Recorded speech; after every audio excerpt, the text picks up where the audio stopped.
Hello students, I am Niranjan Jha, a teacher of Mahatma Gandhi Shikshan Sansthan Darbhanga. This time I am going to teach the students of class 8. Subject is science and this is the second chapter of science. The name of second chapter is microorganism. This is the third video of this chapter. In the second chapter we have read about useful microorganism, and we all know there are two types of microorganisms. Some are very useful and other are harmful. Some microorganisms are so useful that without them our life is not possible. Here we shall discuss about harmful microorganisms. What are the different types of harmful microorganisms and how they harm us? First is microorganism causes disease. Some microorganism causes disease in human beings, plants and animals. Disease causing microorganisms are called pathogens. These pathogens or disease causing microorganisms enter into our body in different ways: through air, water, or the food which we eat, or with direct contact of the infected person. The microbial disease that can spread from one infected person to other healthy person through air, water, food or physical contact are called communicable disease. The main communicable disease are cholera, common cold, chickenpox and tuberculosis. Now we have to just discuss how this disease causing microorganism enters from one person to other person. The process or the method in which way these pathogens enters from one person to other person are known as mode of transmission of disease. There are different modes of transmission of disease and we shall discuss it one by one. The first is through air with air. Some disease like common cold, pneumonia, tuberculosis can spread through air we breathe. Actually, what happens when a person suffering from this disease cough or sneeze, then they release water droplets or moisture into the air. These moisture droplets or air contains the germs, and these germs remain suspended in air. When any other healthy person breathes them, then these germs enters into their body and the people get infected. So it is very necessary that when we sneeze or cough, we should keep our hand or handkerchief on our mouth. Second mode is through water we drink. Some disease spread through water we drink.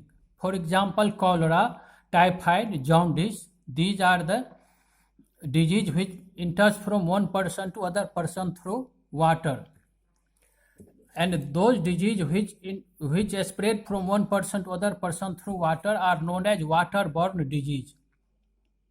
Whenever we drink dirty water, disease causing microorganisms enter into our body. So after flood or after any natural calamity, we should drink boiled water, because by boiling, germs of water kills. Third mode is through food we eat. Protozoa, bacteria and spores of fungi are present in the soil. From soil, these microorganisms reach to the food, and so before eating we should wash vegetables and foods properly. By properly washing, these microorganisms are washed away. The fourth mode is through insect and animals. Some animals and insects work as a carrier of disease-causing microorganisms. These insects are called vectors or carriers. Two important carriers are housefly and mosquito. Housefly is the most dangerous disease carriers. They collect disease-causing microorganisms on their legs and mouth part whenever they sit on the dirty substances. These dirty microorganisms are stick with their body. When they sit on the exposed food, These disease-causing microorganisms mix with the food, and when people consume such food, they get infected. For example, cholera, typhoid, dysentery, and tuberculosis are known as spread through houseflies. Mosquitoes are also one of the most important disease-carrying animals. It is well known to all of you that the female Anopheles mosquito sucks the blood of human beings, and when it sucks the blood of human beings, they transmit the plasmodium into the human blood. Plasmodium is a protozoan, and plasmodium, when enters into the body of any healthy person, it causes malaria. Aedes mosquito acts as a carrier of dengue virus. Microorganism causes disease also in animals. Some microbes causes disease in animals like cows, buffaloes, and poultry birds. And when these animals suffer from disease, then it results in reduced production of milk, reduced production of eggs, and even some animals may die. These microorganisms causes disease in plant also.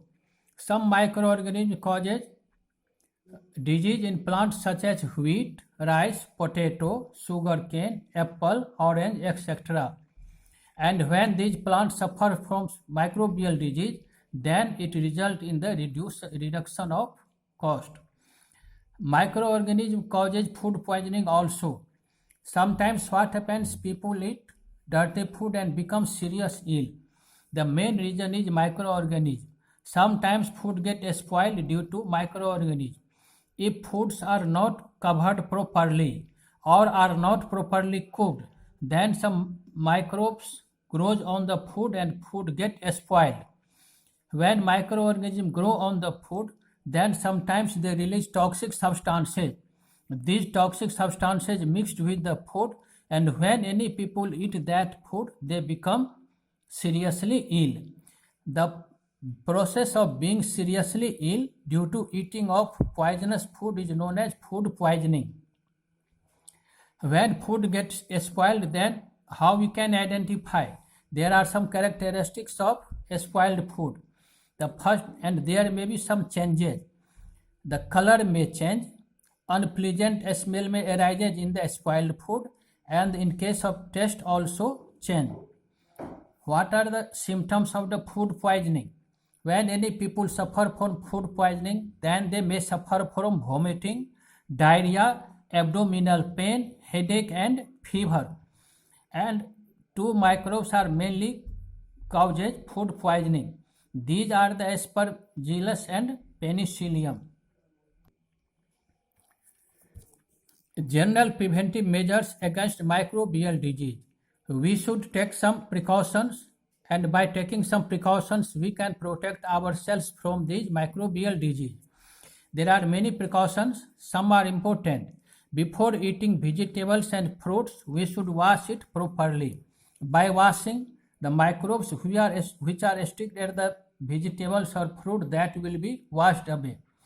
Patients suffering from communicable disease should be kept in complete isolation, and items used by him also should be completely isolated.